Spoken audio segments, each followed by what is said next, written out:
Ladies and gentlemen, we have on a very, very, very special guest. Not only is he just a special guest, he's also a world champion. Monsoon in the flesh here on the pod. Mon, welcome back.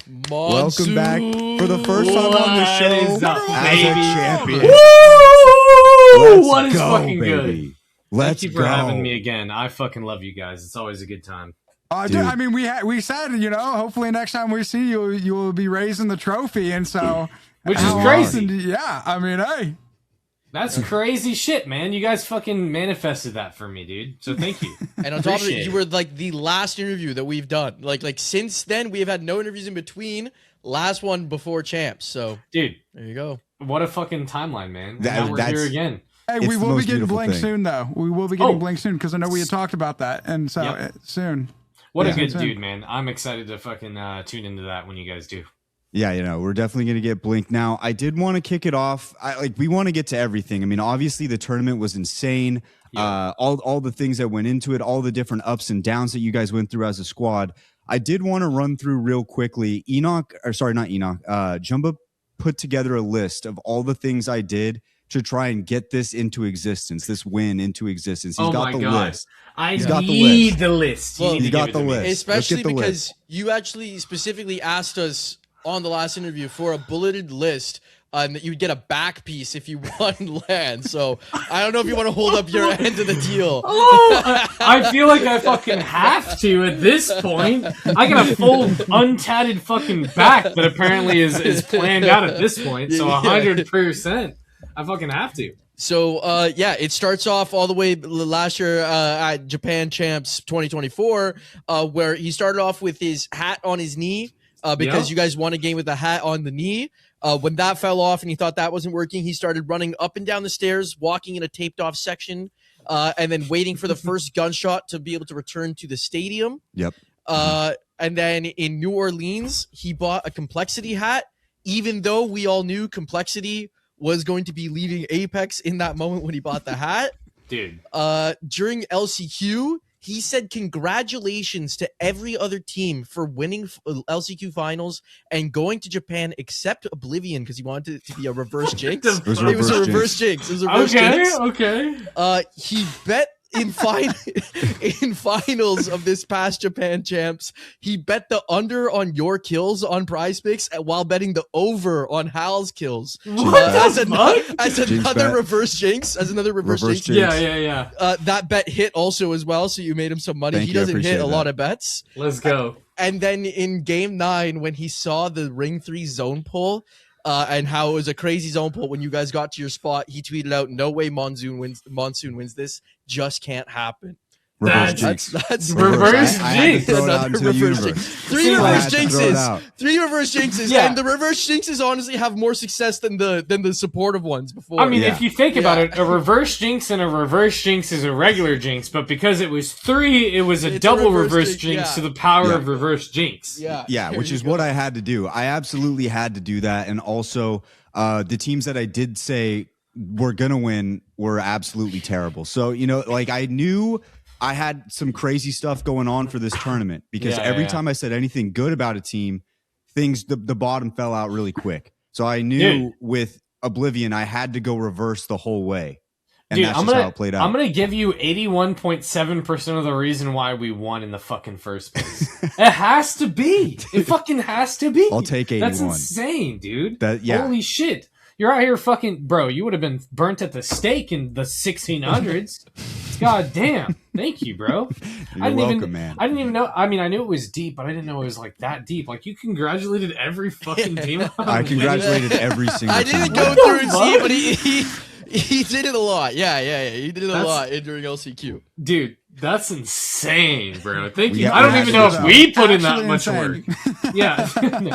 I love the boys, man. I love the boys. Cheers to that. Thank you so much, man. I cannot believe that. That's fucking insane. 81.7%, like I said.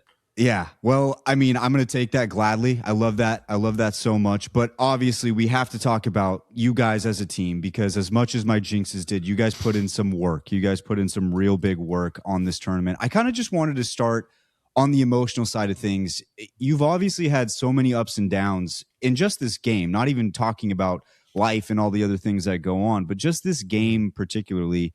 That moment happens, the Oblivion Are the Champion screen pops up in front of your face. What went through your mind? Like, what happened? Oh man, dude, I feel like it was the only time in my life that like my brain genuinely shut off, and the only thing that I could do was like feel this urge to do anything other than nothing. So I was just screaming the whole fucking time. Like to this day, like it's fucking February 7th, I still don't like. It's surreal because obviously your goal is to win something, but when you've been doing it as long as I have, like you believe you can, but it's always been right there. It's always been so fucking far. So for it to actually happen, it still doesn't feel real, right? So I knew that if we won the game, we'd win the entire series, right? And when we did, and when it was the Valk flying up in the air and I fucking hit the double tap shots, it's like, oh my god, we won. But like still to this day, it doesn't really feel like it. If that's, it's kind of a weird thing to say, right? But it doesn't feel like it. So when that champion screen popped up and we all jumped up and threw our fucking in-ears out and we hugged each other, like the strongest hug, most purposeful hug I've ever had in my entire life. Like there was nothing going on in my brain, but everything going on in my soul, if that makes sense. So I just had to fucking do something and run around and scream, basically. So it's weird because it was 100, but also 0. You Well, and it's definitely, crazy. I think, had most steps post land win. Hell yeah. I need that too, bro. I fucking need that, especially after all that fucking food, man. Yeah, dude. I don't know. People are like, oh, dude, you went to see Kim in Greek and Wig. Like, did you plan it? Fuck no, I didn't know Kim was out there fucking counting his toes on the side stage, but I'm so glad that he was. And if it was anybody in the entire world to be doing that, it was fucking Kim. Like, for me personally, it was Kim. So it's just like another little fucking component that makes me feel like it was meant to be in a sense, you know what I'm saying? But yeah, dude, so had to do it. Had to run around like a little dude, you know. And you did. It was probably the most legendary post-win piece of content I can remember. I've watched it back a multitude of times. I don't think it's just one of those moments where I think it kind of defines the, like, when ALGS comes to a close, if it ever does, or if we go so long that we have historians on the game, which I hope we do, like that's going to be a top 5 moment. And I think a lot of people's minds of just like how much it means to win the ALGS and especially the championship.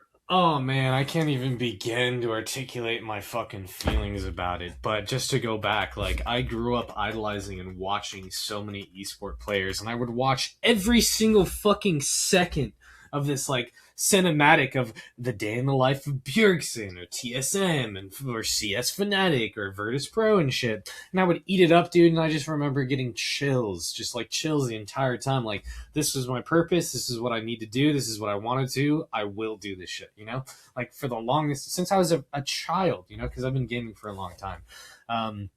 So the fact that, like, everything lined up to where like we won the shit, and then it was Jared running the fucking cameras, and Jared wanted to follow me instead of like hang out with the 3 of 4 people of my team, and to showcase that like level of just like, I don't know, emotion, love, passion. Yeah, dude. And for me to look back and to watch that, oh my god, dude, I could cry. I could just cry for fucking hours type shit. Like, I cannot believe that my love and passion and my journey, like everything that I've been doing the past 7 years was like illuminated by this one dude with a camera in a minute 32 seconds. You know what I'm saying? Like, I just can't believe it. Like, still thinking about it. Hearing you say that, you know, like I can't believe, like that's fucking me, bro. That's me in that video. So, I'm going to get a little digital picture frame, and I'm going to put that clip on, and I'm going to put it over in my kitchen. I'm going to have that running 24/7, because that is like a dream come true is an understatement. You know what I'm saying? So crazy. That's so cool. Cosmic. Like, when I said this on the last episode, but like I had gone backstage when they were like exporting that video, and I saw everyone standing around a computer, and it's like, what are they looking at? And then like when we were all there, we all like looked and we're like, holy shit, you might have just filmed one of the like greatest clips in in esports history. Like, I don't even say Apex history. Like, that was just like, it was so cinematic. I don't know if you've seen like the end of like the F1 movie when like they're all celebrating and really like contributing to like that meme. Yeah. I don't know if you, and, like but that only happens because of you and your persona. So that's what like just really truly makes it like so good. Dude, yeah.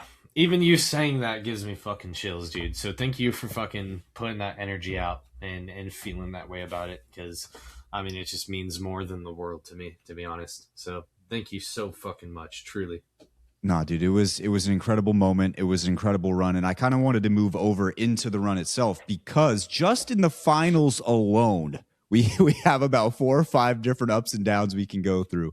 But I kind of just wanted to start off as just the tournament as it started. You know, you guys didn't get off to the hottest start, and things were kind of, it took a little bit for you guys to get into that zone, but you could definitely see that there were moments where Oblivion can make some noise if they want to make some noise. Mm-hmm. In the early part of that tournament, what was kind of holding you back? And then where was that moment where it kind of the switch flipped? Where do you think? So it's interesting because every single game before grand finals is nerve-wracking. Like, you're thinking about it, like the apprehension of when you're in the lobby and you're loading up, you're like, oh shit, bro, because like the only thing we want is to make grand finals, right? There's so many variables in Apex Legends, so many variables that you can be like, oh yeah, like I succeeded because of X, Y, Z, leave the whole fucking alphabet, you know. So when you get into grand finals, it's like at that point, there's no nerves, no thoughts about it at all. It's like, all right, we're here, top fucking 20. We've played it so many times before. This is for everything. This is for all the marbles. Everybody, every player, every team is going to play like their lives depend on it. And that makes me a little more comfortable personally than playing in like group stages, because obviously the volatility of different teams and like the different players and shit and like the different feelings and emotions and stuff. Generally, everybody's like pretty, like, the goal is to make grand finals, right? So at that point, it's really just calibrating actively in the moments, in the matches, like, okay, who's on their shit today? Who has good calls? Are the teams that were expecting to play certain spots playing the certain spots, or are they rotating differently based on the zone? How's the algorithm doing? Like, what are the legend bans going to be for the first 2 games? Because then you can kind of predict how the games or the bans are going to be from matches 3 to 7, so on and so forth. So at that point, like 2 games in, it's like, okay, calibration complete. This is how we need to play. This is how everybody else is going to play. The only thing that's left up to us is how zones move and how the loot spawns when we open up the pill, you know? So it really is just those first 2 games that are the most like nerve-wracking. But once again, like, once you're in grand finals, you're in. That's it. Everything else kind of tunes out. You're just focused on your fucking game. Yeah, at that point, it's play your game and see how it goes. Because we all know every game is like, it can go your way or it can not go your way, you know? Like, there's so many different variables like I was talking about. So yeah, just play to your best of your ability, play what's comfortable, play what you know. And, some variables maybe be like the rapid trigger on your keyboard, like being set to too low. Dude, the worst part about it is Wutility was banned after 2 days of the event, so I couldn't even go on to like, it was this fucking button right here. This one right here. It wasn't even my ult. It was this button that I tapped with the second fucking joint to my thumb.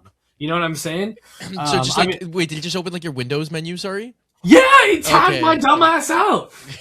Sorry, I've been drinking a little bit. I realized that like the first 2, like the first one, I was actually faded than a hoe. Thanks for having me. Second one, I was sober, and this one, I've been drinking a little bit. Just you told us you'd be drunk here if you won. Yeah, so you said if you won, just you'd like be that drunk. You, so this is actually I actually allowed. Appreciate that you followed did up. I actually? Yeah. Oh, shit, dude. Hell yeah. You followed up. I was going to say that to you at the end. Like, yeah. That's awesome. Yeah, no. So, like, Wutility was banned 2 days in, so I couldn't even go in and fix the actuation point of it because I just, like, 0.1 on all of my keys.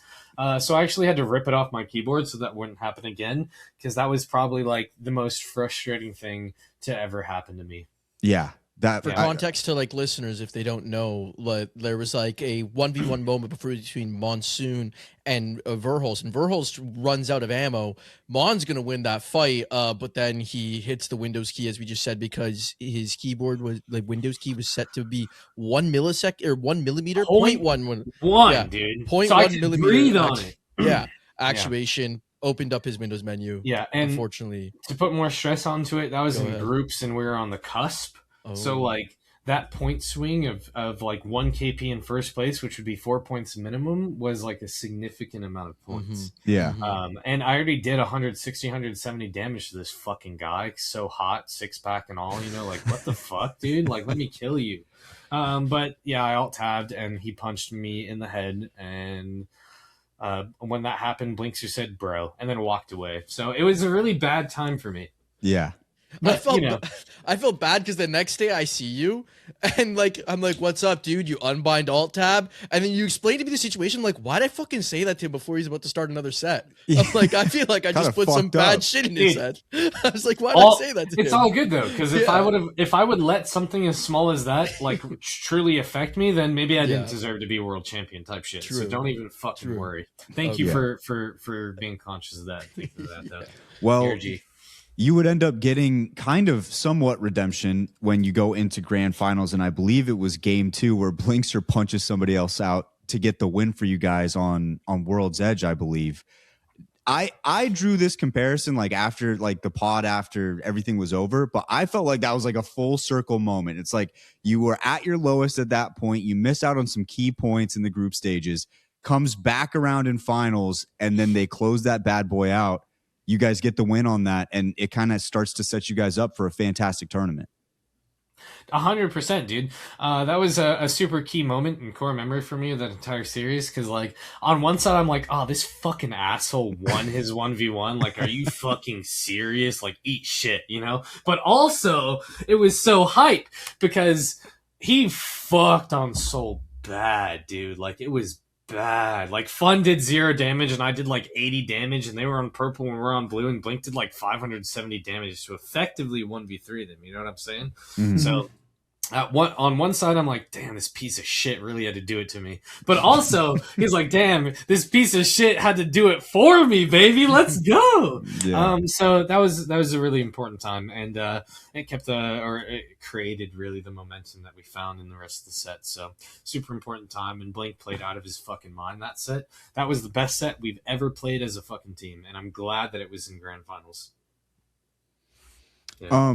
So I looking at some of the other key moments that were kind of going on in grand finals. There's so many that come to mind. And another one that I think back on was, I believe there was a moment with Fun on game 3. I don't know for sure, but it's when you guys are on E District and he just manages to stay alive somehow. Yep. And just get you a few extra points. It was like all of those little key plays, they came together. And I think a big contributing factor to it is how good your guys' comms were.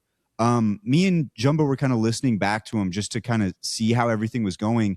Mm-hmm. And there was a moment where I click on the comms for the finals. It starts, and I'm hearing you guys speak to each other. I'm like, there's no way this is finals, man. I'm pretty sure I clicked on the group stages by accident.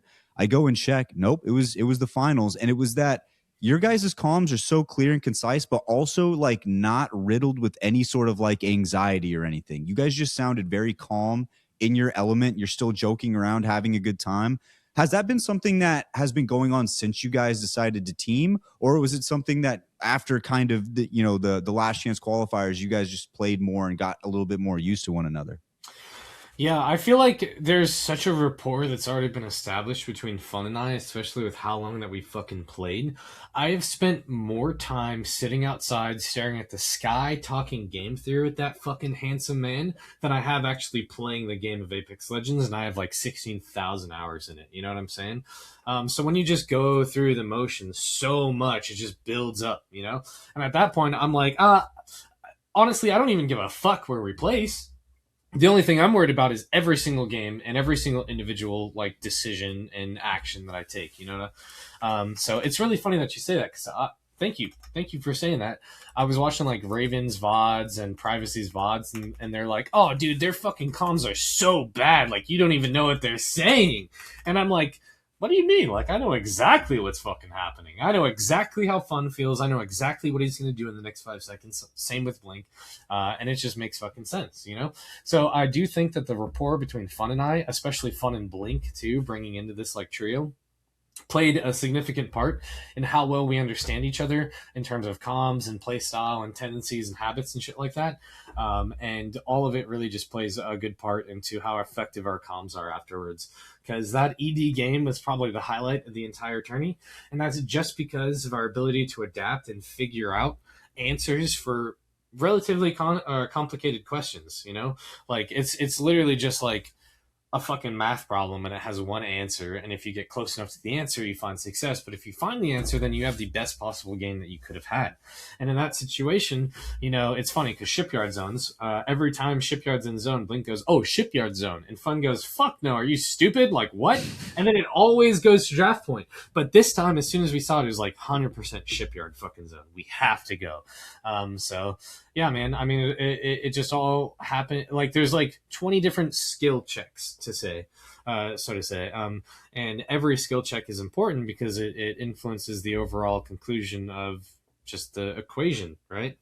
And every single skill check went our way. And so, like, third partying on top bridge and going down but getting the trade and resetting, getting the kills on load, and then moving to the truck and getting gen down 0.1 seconds after the Maggie drill came through so to break it, and going down and Fun. Just, yeah, it's really easy for me to look at that and break down every single second as a different skill check and a decision. And for it to end up being like, oh, top 3 with fucking 9 kills, great, dude. So yeah, rapport for sure, and built trust and love, essentially, and love for the game. Yeah, I wonder, because from our perspective, like me and Wyatt, I guess compared to some of those like guys that are coaches, analysts, I wonder if they're trying to like look at almost your comms, like more technical aspect, whereas me and Wyatt just recognize you guys feel loose. Like when I listen to other teams and everything like that, it's not that they inherently sound, you know, like nervous or even more rigid, but you guys are just having fun with the game. And like Wyatt said, you'd think like, is this a grand final? But at the same time, you just said like earlier to like in the pod here that like that you actually feel a little bit more nervous for groups because you just want to get to finals. Mm-hmm. I'm curious more about that. Like, does that have to do anything with like being an unsigned org, getting to finals, get you paid, things like that, or unsigned team? Or is it just because of like other pressures where like once you're in finals, like you could just relieve it? Like, why is it that you feel more nervous in like a group stage versus a final lobby where like all the marbles are on the line? Well, I think it comes down to predictability and POIs, you know, or there's so many reasons, to be honest, but it is like partially because you do get paid, right? And you have been through so many sets of so many POIs with so many different teams that like at some point the grand finals has to be recognized as like the top 20 teams of the fucking world. And when you know every single game, every single 10, 5, 10 second sequence of events contributes to your overall placement for money, for fucking recognition, for validation, for all of that, it becomes a little bit more understandable and controlled. Like the environment felt completely controlled. You know Alliance is going to get their fucking good PYs, and you know Alliance is going to play these spots, and Falcons, and so on and so forth, and Unlimited's going to do some fucking freaky shit, which we will talk about later, I'm sure. But yeah, like all of groups is essentially like that adventure, that journey is to prove that you belong, that you are good enough to get there. And we all know, like, no matter how good you play, sometimes sets just don't work out for you, whether it's zone or other teams' decision making. Sometimes it just doesn't work out for you, right? So because of how many sets and how many stages and how many days you have to put into even qualifying for grands, that's more of a reputable source than a single set.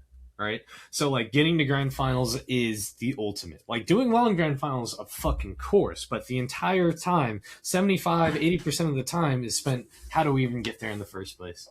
So yeah. Yeah, you're also playing multiple sets a day. So like you said, like that day you get to focus on one thing as opposed to like, what do we do here? What do we do there? Like, you know, who are these guys? Like 40 different teams, everything like that. It's just 20 teams, one day, one goal. That makes sense. Yep. 100%.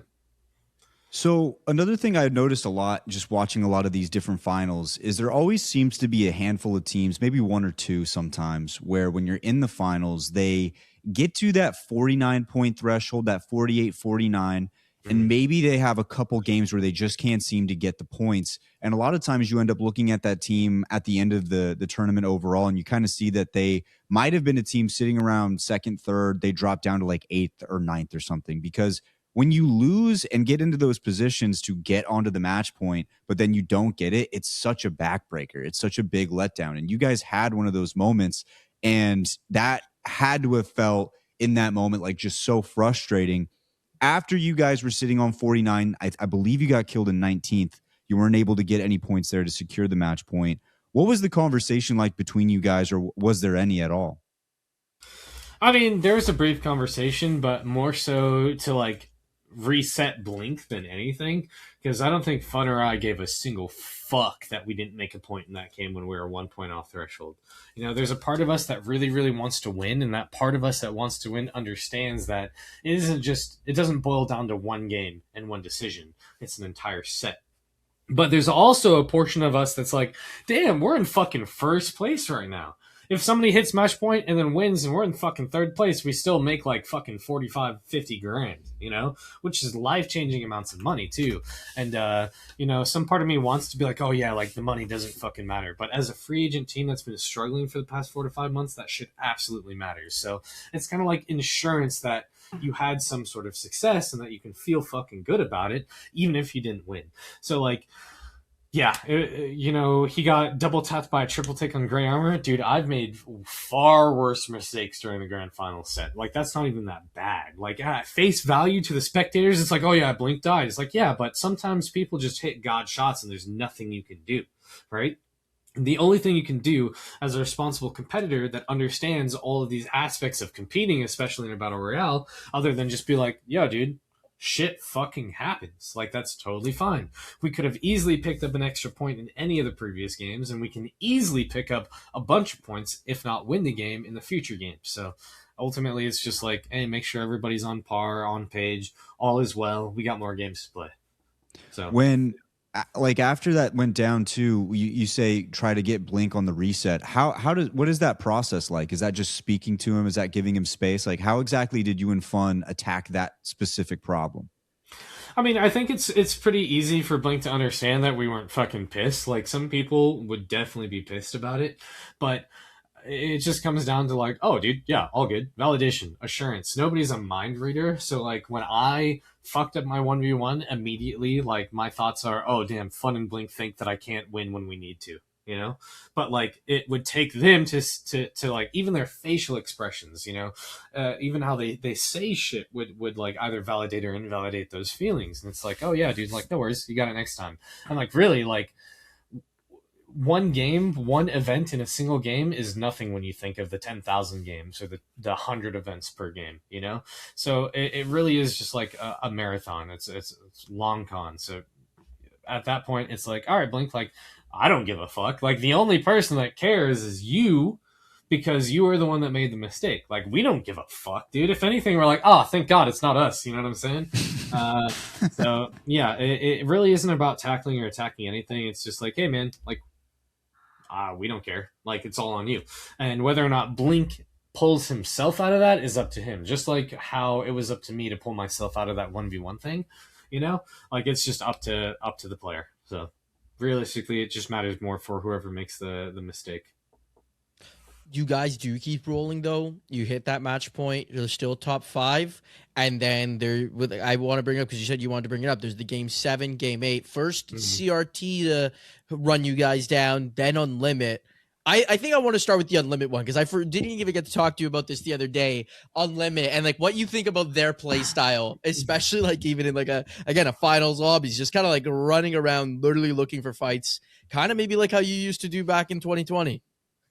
Yeah, dude. So how I have shaped my playstyle and my identity as a player over the years is directly correlated to what I personally believe will yield the most success in competitive.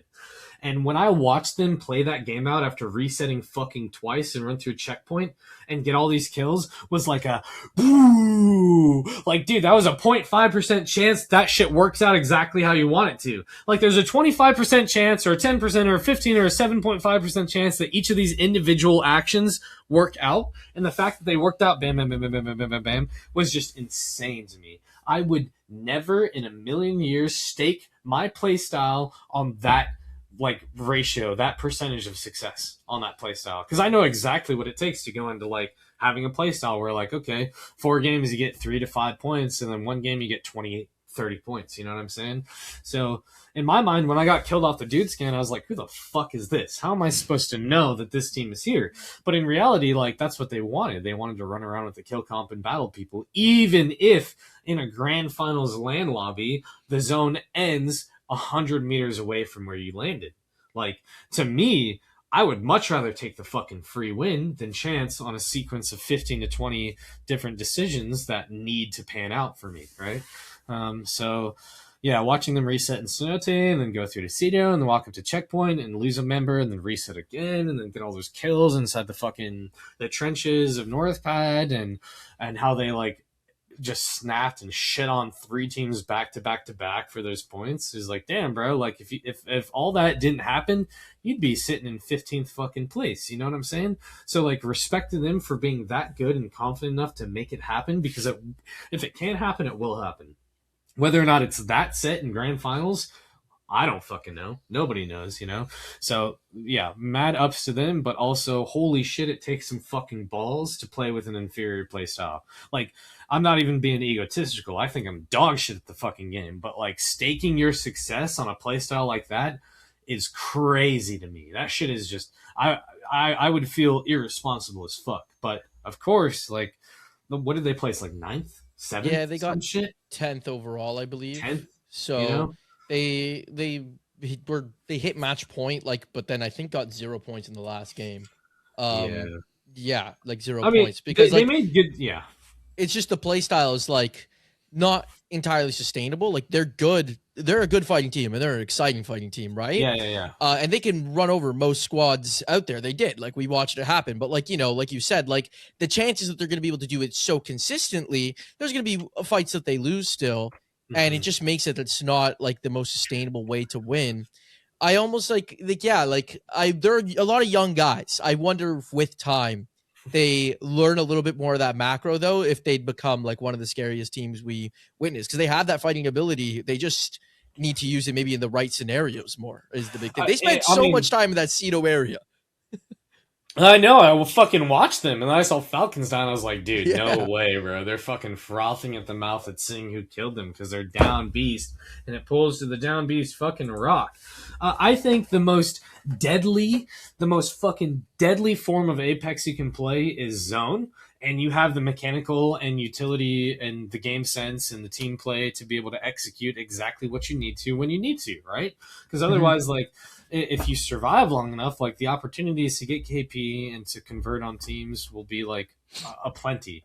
Whereas, like you say, like, yeah, one fight to go your way, but that play style isn't one fight. It's literally 8 fucking fights, you know, with all the variables of other teams and shit. So in my mind, like, you play zone and you're good enough to shit on anybody in a 3v3, you will win every fucking game. So they can definitely be a scary. They're already a scary team. Everybody in the lobby plays around how they play.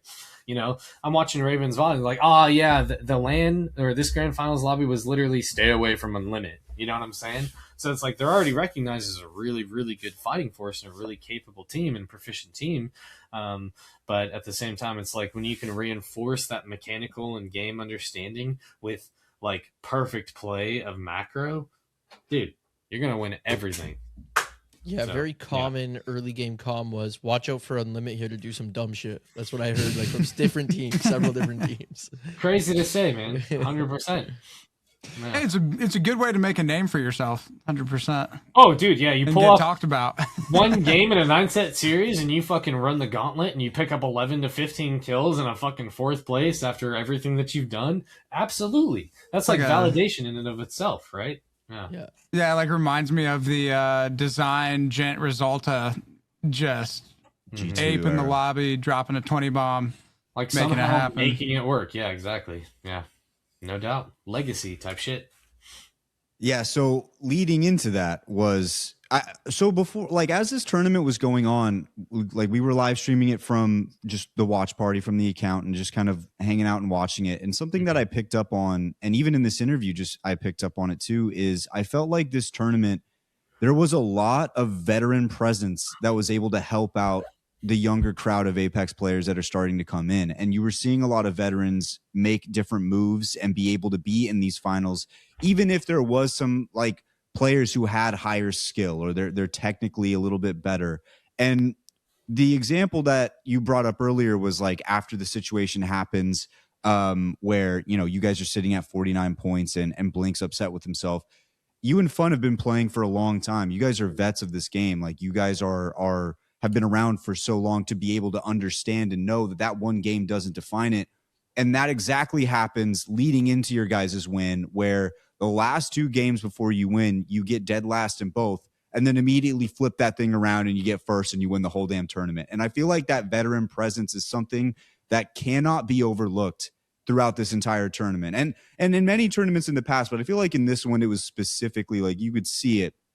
When it comes to that kind of stuff, does like if you're a newer player coming into ALGS or whatever, how like is it just the amount of times you go into a finals lobby? Is the amount of tournaments you play? Like where do you feel like that veteran like feeling starts to come into you as a player for such a long time? So I have such a precise answer for this, and it comes down to humans as a species are inherently flawed and ignorant, and there's nothing you can fucking do about it, right?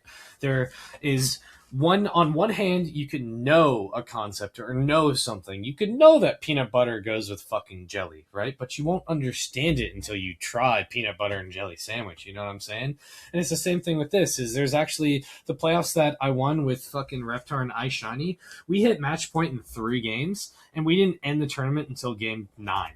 Right. And so we had 5 games that were just back to back 0-point games. We were pissed. We were tilted. It just felt like the end. Like we just wanted someone to win it, just get us fucking out. We were so embarrassed. You know what I'm saying? And then that final game came out and we like won the fight that we needed to in Train Yard. And then we ended up winning the game. And as soon as we won, like I remember telling Reptar and Shiny, I was like, I'm never going to fucking give up again. Like, I'm never going to give up again. And that was the point where I tried the peanut butter jelly fucking sandwich. I tried that shit. So at that point, I understood what each and every individual game meant and how it can really just, like, sway the odds or, like, you can win or you can lose. And since then, it's always been like, dude, every single game, every single point is equally as important, right? And you just have to put your fucking best foot forward and try to make the best out of whatever you can. And even if you have 2 shitty 19th, 20th place games, like, doesn't mean the next game you're not going to win and win the whole fucking championship series. So, yeah, at that point, it's just experience from understanding what it is or like knowing a concept and understanding the concept, you know? So, yeah. That's as beautiful. simple as I could put it. No, it makes a ton of sense. And it just felt like for so many teams, you look at some of these rosters and they're stacked. Like they have great players. But sometimes I think the veteran presence outweighs that just because of the mentality. And not always do people have that mentality. 100%, man. Like a lot of people, like my generation growing up when I was 16 to 18 trying to compete in esports is like, oh, all these young kids are so good. They're definitely going to outbeat like the older generation of gamers just because of physicality or like your fucking, you know, your eyes, your reaction time, so on and so forth. But like knowledge, experience, and confidence really is that cutting edge on a knife you need to be able to fucking win, to be able to find that success, you know? So yeah, 100%. I feel like this year, last year was pretty good too, actually. I was going to say this year really felt like it proved it when you look at the winners. Like you had like Falcons at the beginning, you had VKG who's been around for a while, and then like you guys, like, you know, but like honestly, actually, if you think you look at every single LAN, there's only been a couple times where the young guys with not as much experience have won, which would have been like Zainu's first and honestly Zainu's second with Koi. Like, so yeah. 100%. Especially in a game that's a battle royale because there's so many variables to it too. It's not just like clear cut, like you swing out, you hit more shots, you win. So I feel like now we're at the point for like talking about game 9 though. And like the big story about game 9 is this insane ring pull. Everyone goes to Echo except for like literally it was Legacy, Fnatic and Hot Dog Mafia. And Fnatic and Hot Dog Mafia also wanted to get to Echo. They just couldn't with timing and everything like that, right? So, I mean, kind of walk through that, what's going on when, like, first of all, you're all there, you think you guys are in the gosh spot, but then Thank you. Never the hard D, but then when that flip happens, or when you start getting the even the impression the flip might happen, when you see people valculting out and they have the knowledge before you guys. Yeah. So historically, 99.9% of touching zones on Echo flip back to Echo. It's been that way since Stormpoint came out. I've played countless spots. In fact, the spot that we played on the stairs, I played that spot first. Like, that was my spot. That was my default for every single Echo zone for the last year and a half, right? Back when I picked up the Sentinel in Pro League and I was running with Lou and Kid Chi when Stormpoint first fucking came out and started being competed on and shit.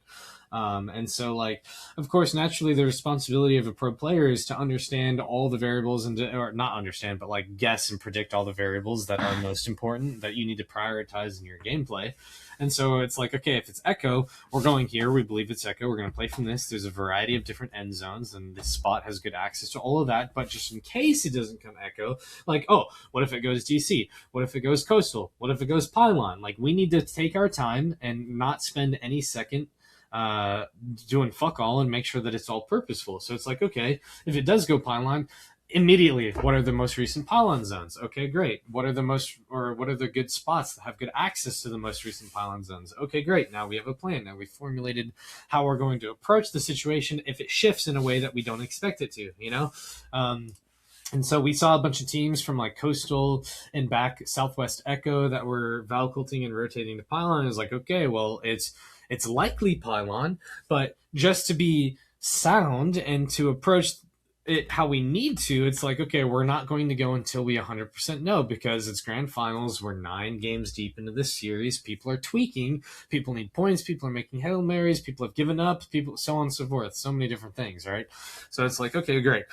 We see these teams going to Pylon. It's a good Pylon zone, but thankfully, because of our spot that we've played in Stormpoint, we have really good access to rotation into Pylon if it does pull to Pylon. So the entire game plan was, okay, let's wait until we know 100% sure, and we have 3 to 4 different spots in Pylon that are super viable to play out to the 2 to 3 consistent end zones that we've been having, and that's just how we're gonna go. We're gonna approach it with our solid understanding of the game, right? And so as soon as we saw that, like, well, we already knew 2.5 minutes before the zone actually pulled the Pylon, we knew that we were gonna squat up and hit a Valkyl and find a fucking spot.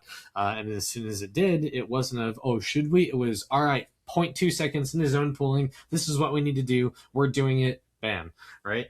And so, yeah, we just Valkyled it in the Pylon and found one of the spots that we found was good. And it just so happened.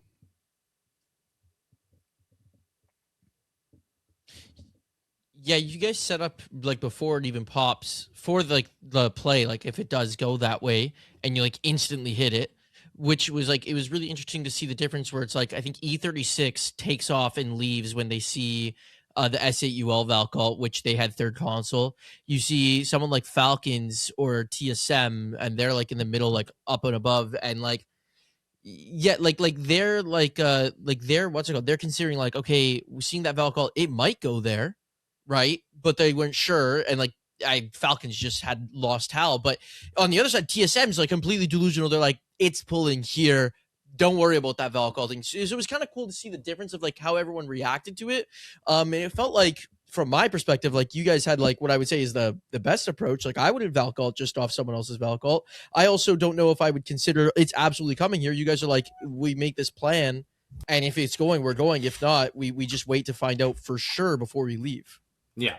I mean, it just comes down to control, right? Mm-hmm. And I'm not placing my tournament success on anybody other than fucking me, other than Blink, other than fun, you know?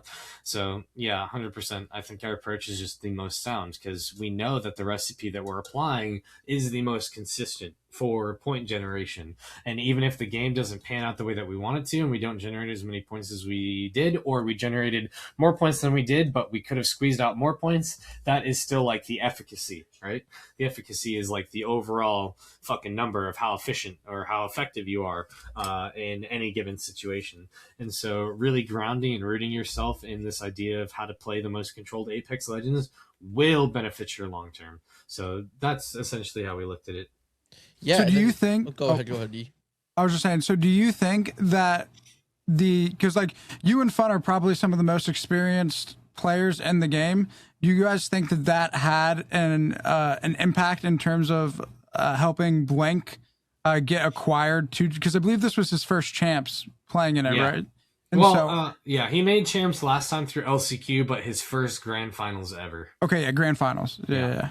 Yeah. So do you guys how much of an impact do you think that had? And then as well as I mean, obviously he did tremendous, but how from like you have a very intimate understanding of how he handled being in this environment, and just your general thoughts on him handling the situation that he was in. Yeah, I mean, I'd like to say that all of us were like equal proportions in our success, you know? I don't know how Fun or Blink feels, of course, but I mean, I've been in IGL for so long, and being a support player now and contributing to the IGL's main goal and vision, like it's important to me that I enable that vision as much as I fucking can, right? And that means not overstepping. It means like influencing his decisions, not making his decisions. You know what I'm saying? So like when he wanted to Valcolt super early, we ended up coming to the conclusion that like if we slammed that Pixel, we probably would have died. And then we go back and look in the VOD and Crazy Thieves lost a player and tried to reset in Pixel, and there was not enough teams to stop Hot Dog Mafia from barking at their fucking door and sucking on their dogs. You know what I'm saying? So they like wiped Crazy Thieves in that time. And it was like, oh shit, like if we Valcolted early, like it was maybe a chance that we would just get slammed and like go down on the landing and then punished and killed, and then we wouldn't have won the fucking game, you know? So like all of these contributing factors I think have a place, and it was super important and crucial in terms of how we were like rationalizing it and our logic and our process. And of course, just because our logic and rationale and process doesn't work in a single event doesn't mean that it won't work more often than not in the future events too. So yeah, basically to simplify it, I do think that all of our input, Fun's input, my input, Blink's input, and how we put it together and come to the conclusions and come to the answers of how we want to play the game was super important for sure. So yeah. It also surprises me, just going back to the comms thing, that you guys, like people were saying your comms weren't as good, because when I was watching, the one thing I mentioned earlier was just like the calmness of everything.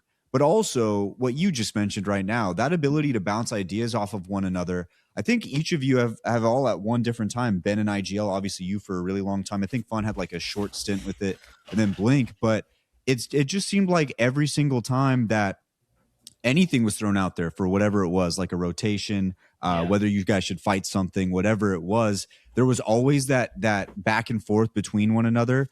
And then even after games, if it wasn't a win or something like that, there was always that quick conversation between you guys about like, we probably should have done this, or when I mentioned this, we probably should have been more adamant about this certain thing.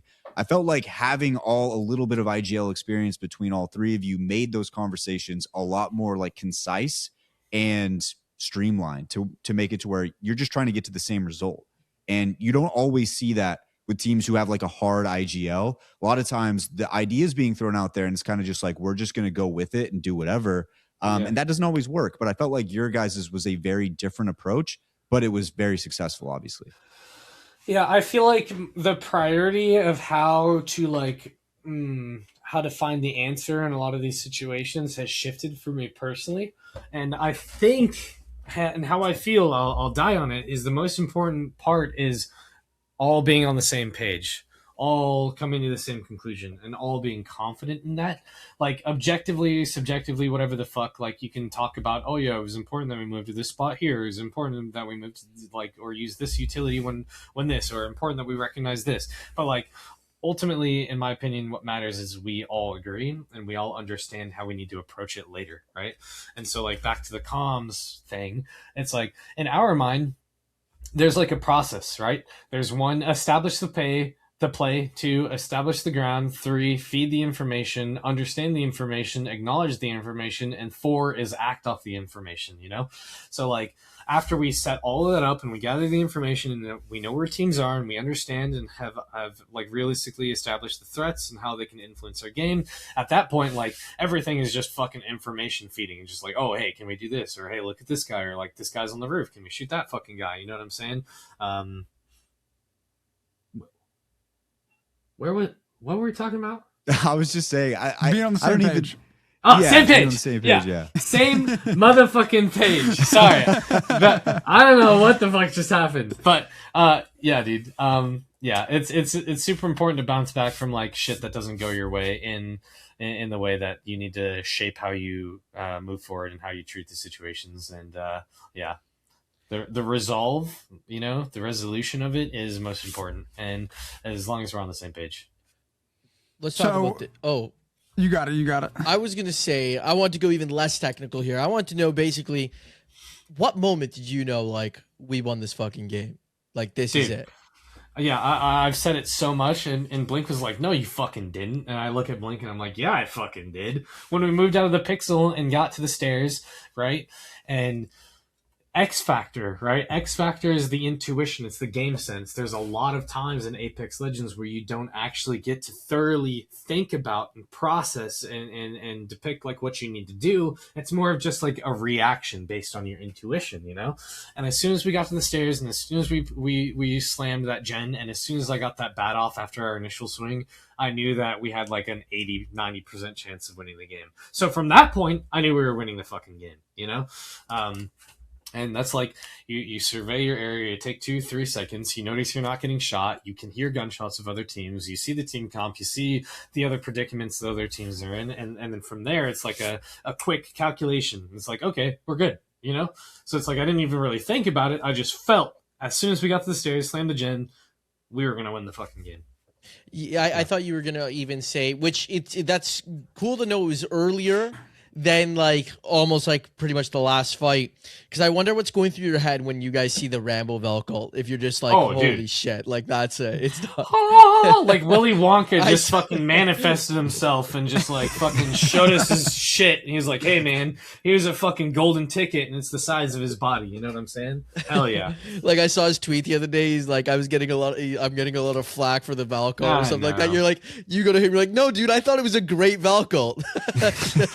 It's so funny because at the hotel we're all like chain smoking cigs till like fucking 3 a.m. and Rambo comes up and grabs a smoke and he's like, hey man, like what do you think about that Valkyl? And I was like, you want me to be so for real?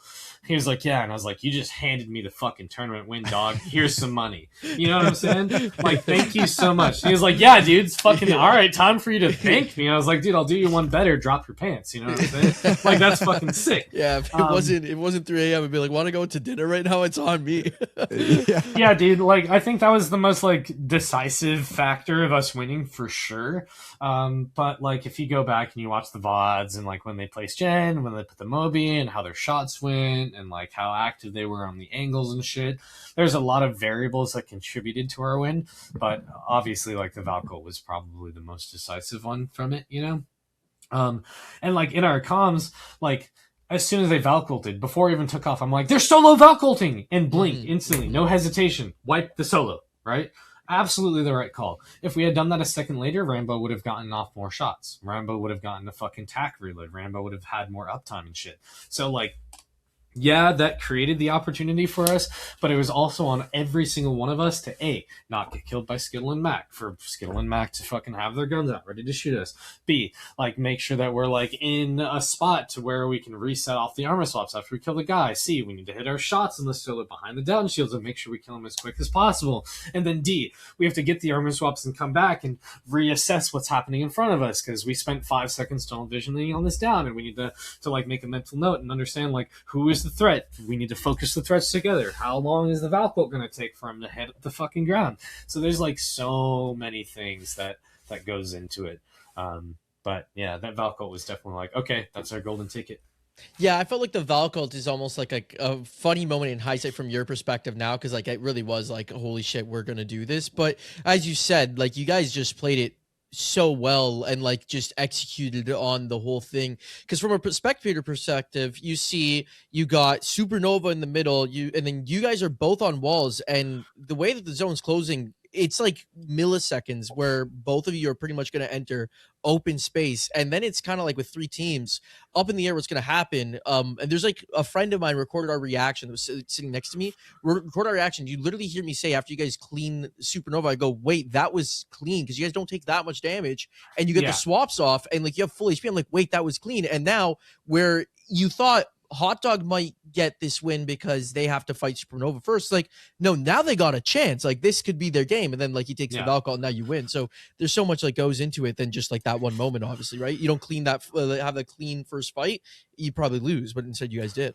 Yeah, I mean, like, I would like to go back and be like, oh yeah, the platform with the little console is still in, and I can use the head glitch where they have to move out of cover first, and like they panicked with their gen and their fucking Moby, and we could have smoked them and seen outlines on back and been good, or like we could have fucking slid out and played down shields on the left, and it would have come down to a 1v1v1 or like a 2v1v1 or so on and so forth and shit like that. But yeah, man, I mean, slid out, I took 120 damage, Blink took like 70 damage, we got the fucking armor swaps, and all these variables, like I've been saying this entire time, there's so many variables, all these variables lined up like it was the fucking stars in the universe for us, and it beamed down, and just, and then that was it, you know what I'm saying? So, yeah, dude, crazy. I don't even know if this is a question. This is just a straight observation. I think it's so beautiful that Oblivion flashes on the screen, you're the winner, and then you go to the celebration and nobody is wearing a jersey. It's just dudes wearing clothes. Like they're just hugging, and you're just like, dude, this is so sick. Like this is so badass. Like it's like esports for so long now has been forever.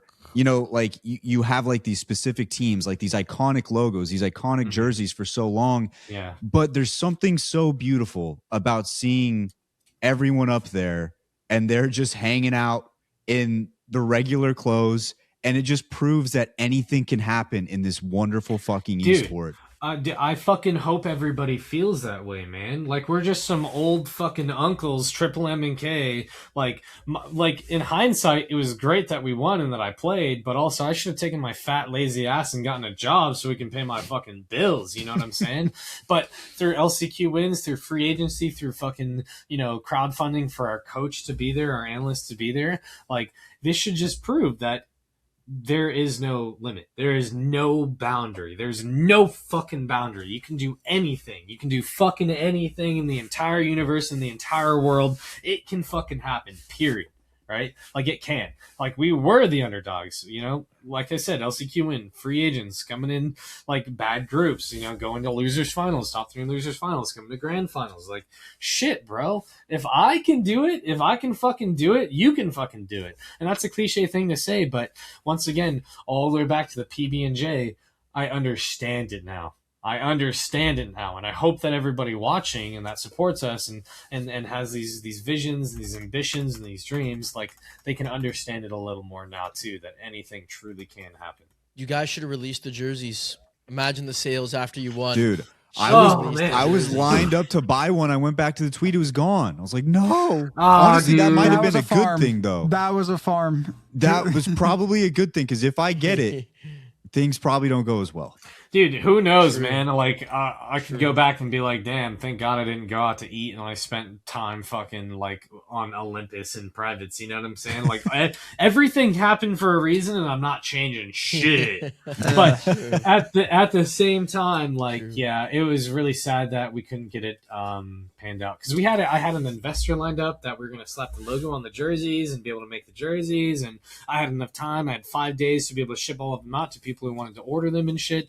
And it just didn't come down how we wanted it to, with the like timing of actually getting the design to be able to print it. It legitimately would have been the greatest like jersey of all time to have. Like the value of having one of those jerseys would have been insane after the win. Just crazy. Because like only a select few people would have had them like that. There wouldn't have been a whole lot, Dude, that's true, man. That's true. First thing that like out of Blink's mouth after he came off stage is like, all these motherfuckers didn't believe in us. It's like, no, dude, they never do, and that's fair. Like, believe in who you want to. Mm-hmm. But at the same time, the people that were rooting for us, the people that were walking up and down stairs and wearing hats on their fucking knees, made that shit happen.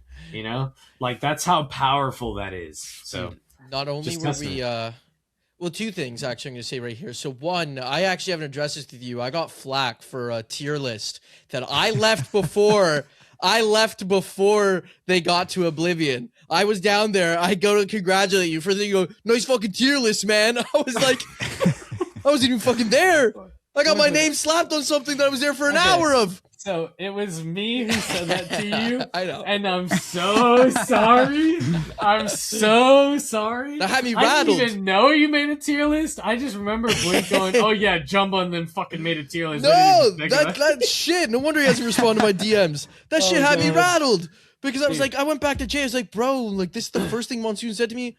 I wasn't even fucking there for the end of it. I left before that point. I would have put you at favorites, by the way. Would have put you at favorites. Listen, I just want to like sincerely, genuinely apologize. Oh, I'm kidding. There was a lot. But no, you're not fucking kidding, and that's okay that you're not kidding because I understand that interaction between us will define the moment of how you think of the fucking of us. And shit, No, you know think what I'm about saying? I think that's a beautiful I moment, think high about key. this. I think it's a beautiful moment. As a complete outsider and non-participatory member, I think that's hilarious. Dude, hell yeah. Thank you, Big E. I appreciate that. But also, like, yeah, usually I would exhibit more self-control and just be a neutral party. And I feel bad for saying that. But also, fuck you. Literally. And I love you. Our genuine reactions, though, was so first, I was freaking out. Then I was about to cry, and then I go to call Wyatt. See, he's already called me. I missed a phone call. I'm calling him back, and we just spent like a good 3 minutes just screaming, "Oh my god, he did it! Screaming. Oh my god, he did it! Oh my god, he won! He fucking won! Had, oh my god, he did it!" We had our boy Donnie fly out to this exact studio. We were live streaming it from here. I actually tweeted it out. If you ever want to go look at it, but the moment I can tell where I'm like, "Oh my god, they're gonna win," you can just see it. And poor Donnie's trying to cast the game like normal. And I'm just like, come on, Don. Come on. I'm just screaming into my microphone. And then we Donnie's get there, we list, have by the way. moment. I couldn't go to sleep. Fuck you, Donnie. Sorry. Yeah. I was, I mean, I'm in California, so the time is all bad. I think the tournament ended at like 3 a.m. over here, but I couldn't go to bed. I was up till like 5 a.m. just like so happy. I just felt the love. Dude. It was great. It was fantastic, man. Man, thank you so much for every ounce of love and passion and support that you poured out. You know what I'm saying? Like, you have a finite amount of time, and you chose and decided to fucking support us with that finite amount of time in the ways that you have. And I just can't, like, I can't tell you enough, like, how crazy important that is to me. So, Listen, seriously, thank you. No, I'm gonna take a moment right here just to kind of set the floor for it, because I think I'm not the only one in this camp, but as just watching this esport as long as I have, you are a pillar of this esport in so many more ways than just competing. You've brought so much to this sport as far as the entertainment value, the interviews, the fun stuff they do in between games, in between sets, all that different kind of stuff. And you don't get that with a whole lot of people. And I think that for as long as this esport goes, and hopefully it goes forever, I think you will always be remembered as one of the greats, even before this win. Getting this win solidifies it in such a beautiful way, and you've deserved it. You've busted your ass for so long. You've had all these tournaments, like these times where you got so close. You had all these times where you missed these finals, but you showed to everybody and all the people that supported you for so long that peanut butter sandwich tastes so fucking good, and you just got to learn it. Fuck yeah, man. And if I can feed it to everybody, I fucking would, dude. And it's like, I'm so lucky and privileged that I can't be anything other than myself. You know, I'm like a really stubborn fucking dude. Like, if I hate working a job, I'm not putting my 2 weeks notice in. I'm fucking dipping. You know what I'm saying? Like, I'm a stubborn dude. So the fact that I can like share myself and my passion, my love for the game with such a good grassroots loving fucking community, like everybody listening to this podcast, like all three of you gentlemen, like all the fucking players and shit, and it be received in such a way is like something that I never thought would happen. You know what I'm saying? Like, go back to my fucking past when I like dipped out of school and I wasn't going to school and I was like 15 years old, and I'm just thinking about how all of my friends and all of my people are excelling and they're learning and progressing, and I'm just here forgotten. You know what I'm saying? And to think about like now that I get to share, like I said, everything with everyone and it be perceived in such a way is just such a fucking honor. Like I can't believe that this is the timeline that I'm like this fucking lucky. Like I don't feel like I deserve it, you know what I'm saying? But like here we are, and all these people are so kind, including you guys, and like truly, dude, what a fucking privilege, man. I can't believe that this is my life. So thank you for saying all of those kind things. And my goal in life is to be memorable and to incite goodness and happiness and to make the times and memories like as good and wholesome and real as they fucking can be, because the only thing that matters is the human connection and how you treat it. So thank you for saying those things. No problems, man. No problems. You got a lot of fans out there. You got a lot of people who love what you do and bring to the table. Now, I do want to get a couple quick questions out, some fun ones, just because we like to do it a little bit more fun on this show. Fuck yeah. I just want to kick it. Is the trophy heavy? How heavy is that thing? Dude, it's like 40 fucking pounds. Really? And 40 pounds isn't like that heavy in a dumbbell, but on this like 2.5 foot metal gold plated piece, that bitch is heavy, dude. Yeah, 100%. Did it surprise you when you picked it up? Yeah, 100%, dude. 100. I had no idea. I thought it was gonna be like fucking 15, 20 pounds. No, Bro, that shit was probably heavier than Hayarka. dude, Hayarka's like a fucking little dude. Yeah, absolutely, bro. I could like swing him around by his back feet, no problem. Yeah, you know. But like the trophy was actually really, really fucking heavy, and I actually reached out to the trophy makers to see if they can make me one, and like I'm not allowed to tell people the price, but like okay, that makes sense. You know, like it's fucking heavy. Yeah, it is heavy. The metal looking good. Yeah, it's 24 karat gold plated too. What? So. Oh Yeah. my! Oh, Honestly, shit. I saw when everyone put it in their mouth. I was like, it's funny because typically you do that with like a gold medal. I didn't know it's actually made with gold. No, it's literal Shit. fucking plated 24 karat gold. Apex should tweet that out. They need some recognition for the fact that they're helping. Dude, like, let ball this out. be the recognition. Then you they're hollow serious. that thing out. I wonder if the you know? trophy has gold Make it in a it little now. bit cheaper, you know. Yeah. Make it way a little Yeah, bit less. I talked to the homies and like for 10% of the cost, they were like, "Oh yeah, let's make the cup place and a little plaque." And I'm like, "Damn, bro, 24 karat gold plated." I'm like, "Holy shit, that's still so much fucking money. It's a lot of fucking money, dude." Yeah. So yeah. Okay, MVP trophy. Does it got some weight to it as well? Because at first I was like, this is badass, but the more I looked at it, it does kind of just look like a little bit of it's just a Phoenix kit. But does it got some weight at least? Dude, it is equally as fucking heavy. I don't know what Really? they put in that bitch, but it's some like serious fucking tungsten steel or some shit, dude. All right, Like put cool. that in the nuclear power plant to fucking hold everything down. Like it is literally equally as heavy. Perfect. It's All right, then we're good. deceivingly heavy. It's badass now. All right, good. Yeah. Okay, I have a quick one. Then I'm gonna throw right in here. Jacket. I've got one as well. After How Mr. many Gumbo. times have you slept in the jacket since you've had it? Dude, the jacket. Dude, so shout out to the Respawn team because they actually gave my lady a jacket too. Oh, So I have 2 of the fucking jackets, which is crazy to me. I have not slept in it once. I've worn it a few times when I was in Japan, but honestly, I have a little bit of imposter syndrome and feel like I need to get to a certain level before I can actually feel like I'm worthy of that shit, which is kind of cheesy. Like, no bullshit aside, that's how I feel. And the jacket is really sick, though. I actually have it right here. let's see it. I have this shit right fucking Dude, here. look So at that. badass. I I know, remember dude. seeing the front and being like, they got just black jackets. Then you guys turned around and I was like, oh, that's sick as like, fuck. Like, Yeah, dude. I think the first championship in Sapporo's jackets were a little bit cooler, but these are so tight, dude. It's all embroidered and like textured and shit, and it's really fucking cool. So the fact that I can get 2 of them is awesome because I'm gonna take this and coincidentally I've had this on my desk the entire fucking time. I'm gonna take this and put it in a frame, and then I'm just gonna put it on my wall forever. Hell yeah. yeah. I am interested to hear you say you feel like you need to get to another level. What do you know what that is? Are you able to like quantify that? I mean, it's really difficult to quantify it, but like if you ask any of the pro players or the coach, everybody's like, "Oh, they didn't do the impossible to achieve the win." It's like, yeah, but what matters is you are good enough to understand and recognize the win condition and execute the things that you need to win any given situation. And it happened that our situation was like objectively easier than others, and we just took advantage of it and we fucking came out on top like we should have, like a good seasoned team. But I also want to be the player that can accomplish the impossible. You know, I want to be the player that is fucking consistently good. Like, I want to be the player that like genuinely, like, you see that and it's like, oh shit, bro. Like, yeah, 100% world champ. No question, no debate, you know? Like with my history and my rapport, like, sure, I'm sure a lot of you guys are like, oh yeah, like, of course, you know?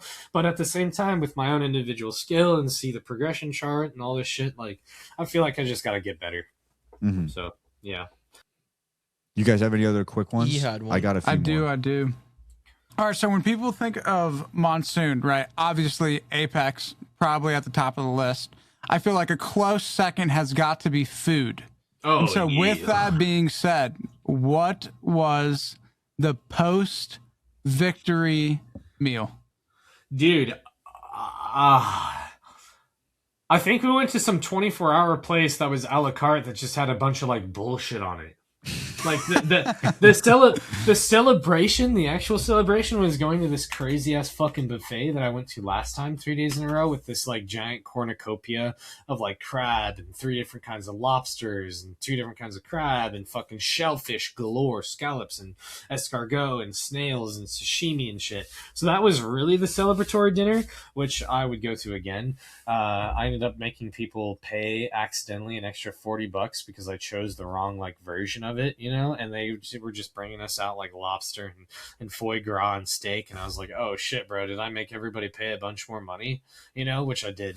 But the night of actually winning was just some like Lawson bullshit, some like 24-hour fucking little restaurant, some egg salad sandwiches and tuna onigiri. So it was more of like a, oh shit, like I'm okay, I'm gonna live to the next day, you know, my adrenaline's depleting, like I just felt some crazy shit, and now I just need to like stay stationary for longer than 10 minutes. Yeah, That's fair. that's beautiful. So Hell yeah. you Go got ahead. one? You know, Okay, I was go going to say, ahead. so I've seen that post-championship, we have seen a few, or at least one, fishing streams. Can we expect to see more IRL Monsoon? Fuck yes, baby. My ass is about to buy a fucking kayak. I'm about to get some new crab pots. I'm about to go fucking send those bitches out into the fucking bay. We're going to get so much crab and shit. I love fishing, and I did a lot of foraging and fishing streams previously, but like now, obviously, with just this generational amount of fucking wealth and income that I've never seen or thought that I would ever have, like I'm definitely going to spend a little bit to develop my side hobbies and the variety streaming shit. So I am looking at some kayaks, some better kayaks, and my dream is just to be able to fucking turn on stream for whatever I'm doing on that day. And fishing and foraging and all that shit is absolutely on the top of the list. So I actually just went fishing yesterday, little fishing stream out there too, which is great. So yeah, if you're into that shit, 100% more to come, more planned. Absolutely. That's beautiful. I cannot wait to see that. Now, you mentioned framing the jacket, Yeah. and I think that's a beautiful thing. The maid outfit. Frame? What about it? Nah, I gotta fucking have that bitch on standby for when I'm gonna wear it, dude. I'm going back to Japan for this tournament on the 20th of this month, so like less than 2 weeks, which is crazy to think about. I didn't even think about it like that. But they're like, yeah, you're gonna bring the maid outfit and wear it with Yalariman, the dude who negative rotate from down beast and killed me on a dude scan in game 8 of Grand Finals match point. Yeah. So I'm gonna keep it ready to be able to wear and put on whenever I fucking need to. But I think that maid outfit has reached some sort of legacy status for me personally. So Okay. maybe in the future. But for Okay. now, I gotta suit up a couple more. Yeah, it's still got some uses left. Fucking Yeah. Iron Man suit. It's like here. the Green Goblin mask, Dude, just staring fuck. at you. Where's my super suit? You know? Yeah, exactly. Monsoon, That's it, dude. Monsoon in the middle. I love it. I love Hell yeah. it. Yeah. Okay. Do you guys have any other ones before All we right. we send them on the way? I can hit him with the, Hit them. yeah, all right. Hit me, So, please. You've already been on a few times, but you've been on and you were on previously. So from now, and this is probably this is definitely the shortest amount of time from the last time you were on to now. But from the last time you were on to now, what's the most important thing you've learned? Oh, dude, the most important thing is that like anything can fucking happen. Like anything in the world of possibilities, anything can happen. Even things you can't think of can fucking happen. So it's really like just trust yourself in the process, and as long as you do that and you spend your time in ways that you want to, like it will fucking work out for you. So it's really just like, dude, life is so precious. Time is so finite. Spend it how you need and how you want. That's like, I feel like I've always done that, but now I know it even fucking more, man. So like, truly, from the bottom of my heart and soul, invest in yourself in the ways that make you happy. That's beautiful, man. I love to Beautiful. hear it. It was fantastic, man. I just want to let you know, just as a show, as a collective, we love you so much. It's so much Dude. fun having you on every single time, and rooting for you is even more fun, especially when you win. That's that shit. That Thank you is so that much, shit. dude. I It's so appreciate great. it. It's so great to see, and dude, it's awesome. We love it so much. We love it so much, and now you guys are staying together as a squad. You already tweeted it out. You guys are staying together, right? Dude, yeah, I mean, we're fucking ready. Fucking two grown men and a weird French Canadian boy. You know, like fuck yeah, staying together. See what can go on. The vibes are right. The recipe's right. We just proved that. So, see what else we can do. Hell yeah, man. Well, we can't wait to see it happen. And we got a little bit of a break, unfortunately, but hopefully when we get back into things and get in the swing of everything, we can't wait to see you guys back on that stage. And hopefully next time you come on, we got a second trophy, which I don't think I've ever been able to say before. And if I have a second trophy, I'm gonna come on here. I'm gonna be drunk as fuck. And I'm gonna Yes. get back. I'm gonna get a fucking lower back tattoo Lower this back. time. We're stamping that. We're keeping those receipts. Yeah, we're keeping that receipt. You need to, bro. Absolutely, Yeah. 100%. So yeah, man. Absolutely. Thanks All for right, having man. me. It's always a blast. I fucking love you, gentlemen. Thank you so much. So yeah, man. Thank you.